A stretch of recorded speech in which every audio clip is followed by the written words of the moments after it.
Perina por el Mundo, un magazine para repensar las ideas de nuestro tiempo. Seguimos aquí en Perina por el Mundo. Les recuerdo que nos pueden escribir a perinaporelmundo@gmail.com, que estamos en Twitter, Frigerio Rogelio. Hoy Rogelio, la actividad política y social lo alejó del programa. Frigerio Rogelio es el Twitter del diputado y el mío es Emilio Perina, @Emilio Perina. Y estamos conversando con Marcelo Cantelmi un poco de toda la crisis de Medio Oriente. Después vamos a hablar un poquito también de la reunión del G20 que está vinculada Al-Assad y Siria. En Siria la influencia de Estados Unidos es mucho menor, porque ahí la tradicional fue la rusa, ¿no? ¿Sigue siendo la rusa una influencia importante? Sí, realmente hay un carácter muy panárabe en Siria, no tan panislámico, ¿no?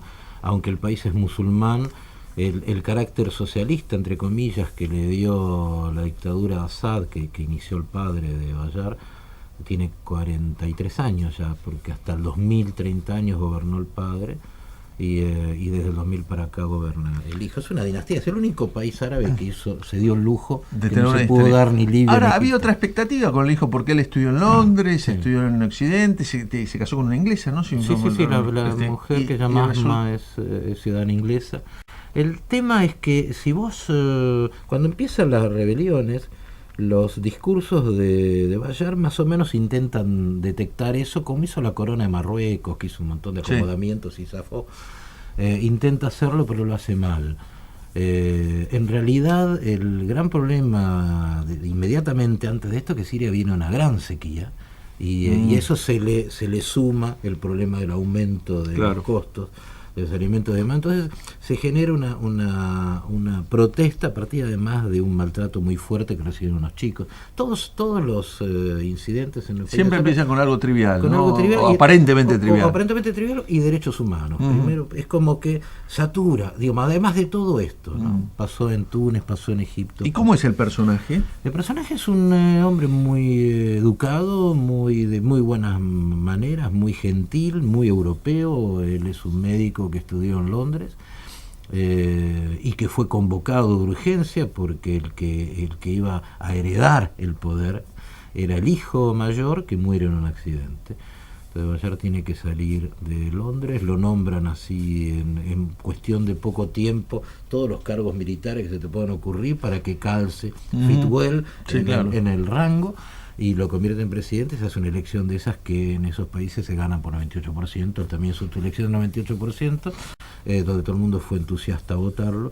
Y ahí está, en esta última entrevista que yo le hice, le pregunté qué iba a hacer a partir del hecho de que muchos observadores, incluso algunos que miran con un poco mejor visión a Siria, cosa difícil, qué iba a hacer con su cargo, si estaba dispuesto a entregar el cargo en aras de la pacificación.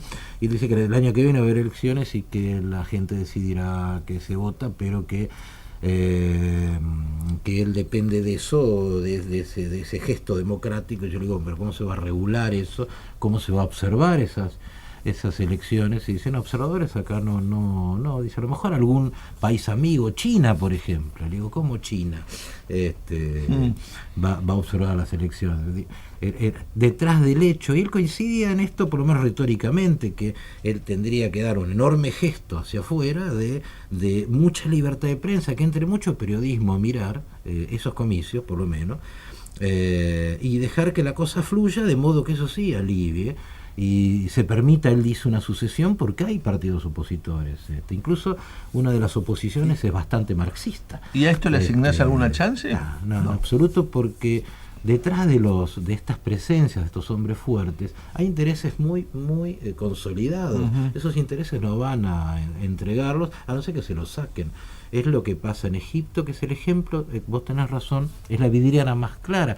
Las Fuerzas Armadas de Egipto son como eran las de Ecuador y de Venezuela, tienen empresas, tienen bancos, tienen empresas de turismo, tienen hoteles, forman parte de una parte del Producto Bruto de Egipto. Por eso una huelga, esta gente... Es una gran corporación, las Fuerzas Armadas económica. Ahora, Un poquito te quería preguntar, bueno, por un lado, toda esta crisis, ¿pensás que Estados Unidos qué va a hacer? Porque a Obama parece haber frenado un poquito, ¿no?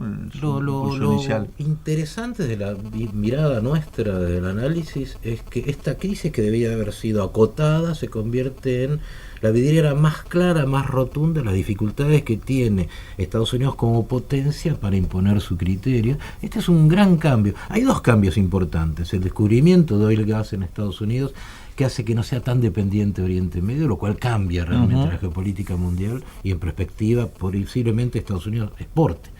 Y el otro gran cambio... O sea, soluciona su problema de energía con el gas no convencional, ¿no? Claro. Y el otro gran cambio es que aún así Estados Unidos no tiene la capacidad, como decía el realista Morgenthau, él decía que las intenciones se miden a partir de las capacidades. Estados Unidos está teniendo la capacidad para su intención, digamos, un imperio, respetuosamente utilizado el término, descargado de ideología, pero un imperio como se lo conoce, un imperio, si tiene que atacar, va y ataca. No dialoga, no pregunta tanto. Diferente es la República Imperial, para usar la expresión de Raymond Aron. Exactamente. Y esta República Imperial, vos fíjate que no consigue apoyo del mundo árabe, no consigue apoyo de su aliado histórico, Gran Bretaña, no consigue el apoyo de Naciones Unidas, más bien, y busca un apoyo relativo de su Congreso, que tampoco legaliza nada, y que lo va a obligar a algo mucho más grave, creo yo, me temo. Te hago 2 o 3 preguntas. Te pido respuestas cortas porque quedan algunos temas. Una es, ¿se puede recrear un clima de Guerra Fría, dado que Rusia y China tienen posiciones muy diferenciadas de Estados Unidos? ¿Lo ves eso posible? No lo creo, porque Rusia es un país capitalista y lo que están peleando son intereses económicos inmediatos, y Rusia está demostrando, por esto que te decía antes, que tiene músculo para decirle hasta acá llegás. Esta es la pelea de Putin. Y China también está deviniendo en un francamente, cada vez más ahora con el acuerdo por Shanghái con Estados Unidos, en un país riquísimo. Bueno, el otro gran acontecimiento del año tal vez sea la entronización de un papa argentino, de Francisco, y todo lo que esto significó. Y para Francisco significa la primera crisis internacional fuerte, digamos, un tema... Todos sabemos que Bergoglio tenía mucha cintura y manejos de la política, pero no de política internacional, ¿no?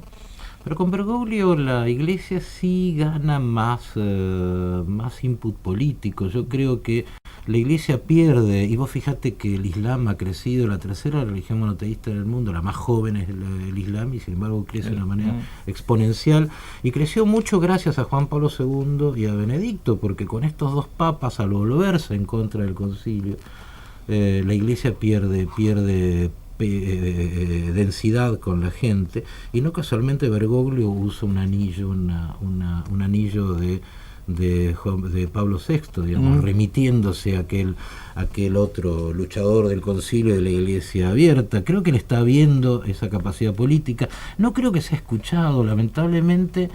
La convocatoria moral o ética en estos conflictos, vos sabés, existe poco.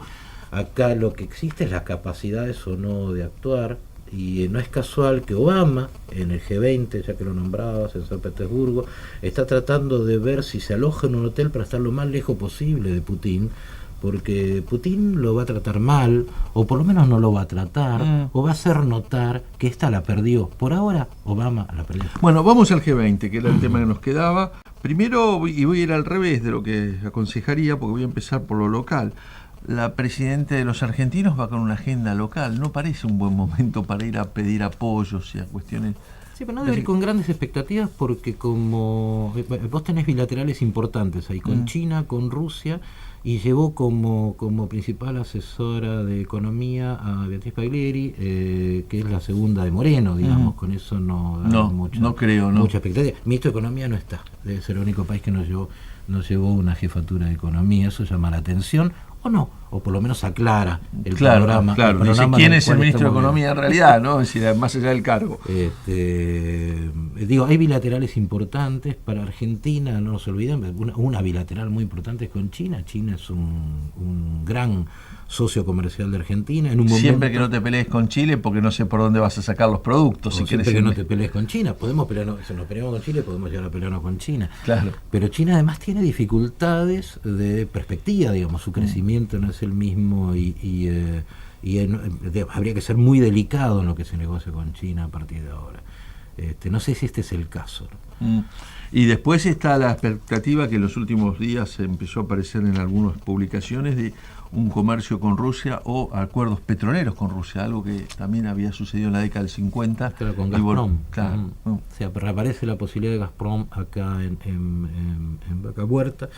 Si el acuerdo es como parece que fue el de Chevron, yo creo que van a empezar a venir corriendo casi todos. El tema es cómo se lo manejará después, y Rusia es un país que hay que tener una cierta mirada. De todas maneras, yo creo que este G20 va a estar contaminado por Siria, muy contaminado por Siria, y con una cuestión, Emilio, muy central, que es muy probable que este músculo que Estados Unidos tiene que mostrar se evidencie en que no sea un ataque de 50 misiles y 2 días como se esperaba, sino una cosa mucho más extendida. Esta es la gravedad que estamos viendo. Posiblemente Estados Unidos, solo para mostrar su lugar en el mundo y poner de vuelta límites donde debería querer ponerlos, como en el caso de Putin, haga un ataque en Siria, que bueno, ya la Comisión de Relaciones Exteriores del Senado ya aprobó que esto sea de 2 meses. Trastabilló Kerry, el propio Obama en algún momento explicando que no va a haber invasión, pero qué sé yo. Dejan abiertas demasiadas puertas muy peligrosas. Esta crisis va a ser larga entonces. Esperemos que no, pero todo lo que se está viendo, y yo creo que la factura que los republicanos le van a cobrar a Obama para darle el aval va a ser que si vaya profundamente. Claro.